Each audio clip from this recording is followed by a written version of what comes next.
Prokaryotic कोशिका के कोशिका द्रव्य में दो प्रकार के अंगक पाए जाते हैं, राइबोसोम और क्रोमेटोफोर्स। राइबोसोम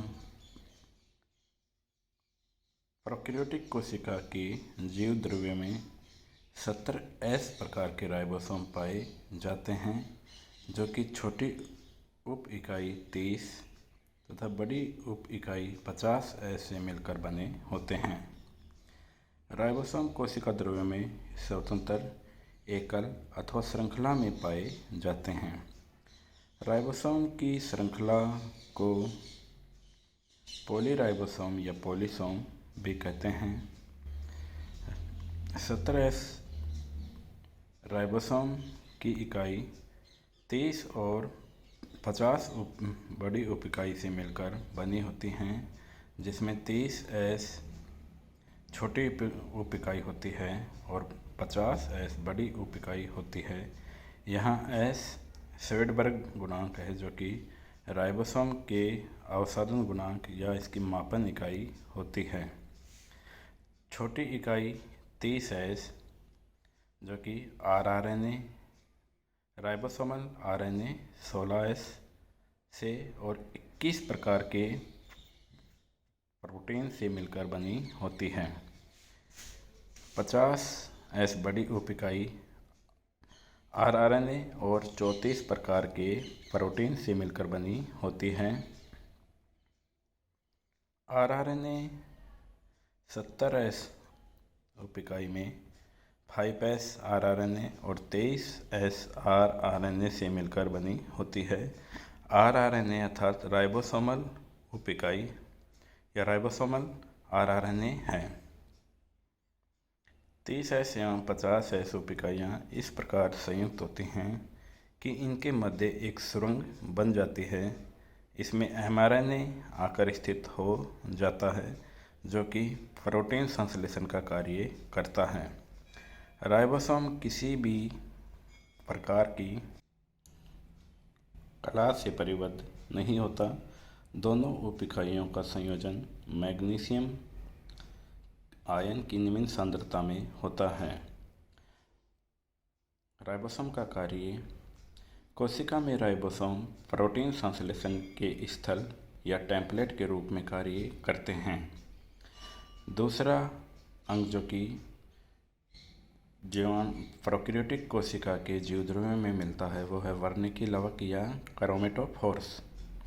जिन बैक्टीरिया में प्रकाश संश्लेषण होता है, उनमें लवक पाए जाते हैं।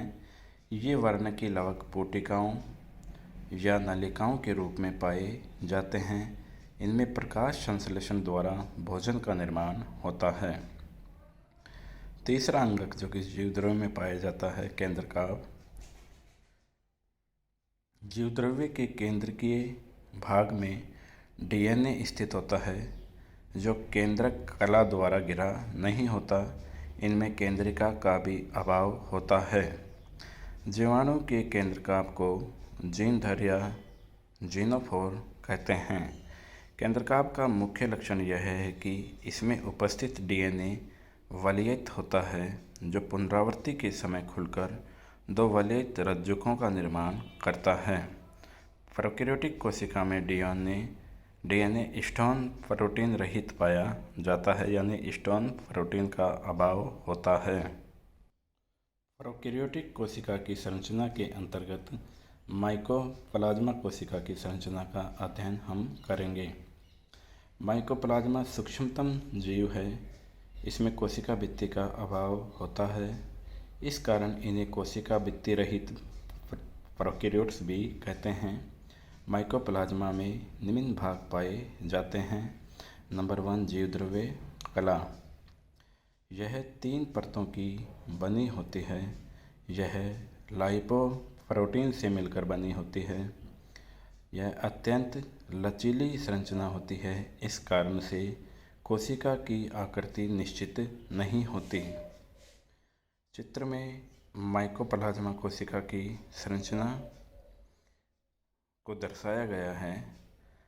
माइकोप्लाज्मा के जीवद्रव्य के केंद्रक में डीएनए तंतु में डीएनए पाया जाता है जो कि वलयाकार होता है और यूनिट मेम्ब्रेन यानी 3 परतों से कोशिका कला का निर्माण होता है। इसमें उपापचयज या मेटाबोलाइट्स पाए जाते हैं जो कि जिसमें विभिन्न एंजाइम्स उपस्थित होते हैं।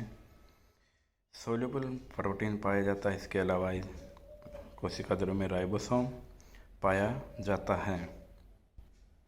कोशिका द्रव्य यह तरल एवं कणिकीय पदार्थ जीवद्रव्य कला के द्वारा परिबद्ध रहता है। इसमें उपस्थित विभिन्न पदार्थ घुली हुई अवस्था में अथवा कणिकीय रूप में विद्यमान रहते हैं।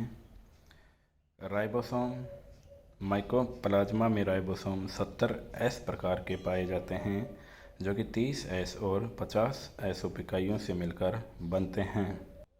ये राइबोसोम आरआरएनए एवं प्रोटीन से मिलकर बने होते हैं।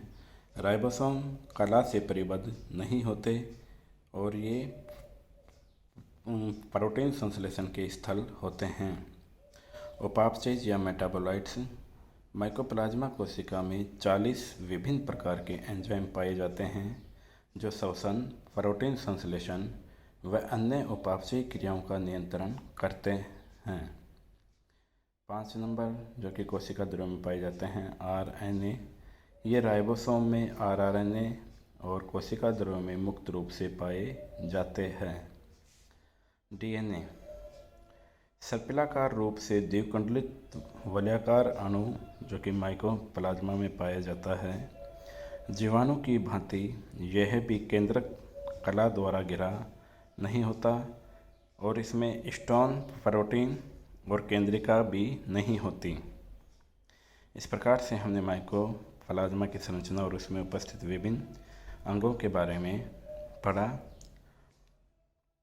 वायरस में जीवद्रव्य का अभाव होने के कारण इसे कोशिका सिद्धांत का अपवाद माना गया है। इसकी संरचना में मुख्यतः 2 भाग होते हैं, प्रोटीन व न्यूक्लिक अम्ल। अतः इसकी कोशिका को प्रोकैरियोटिक कोशिका की संरचना से अलग रखते हैं। धन्यवाद।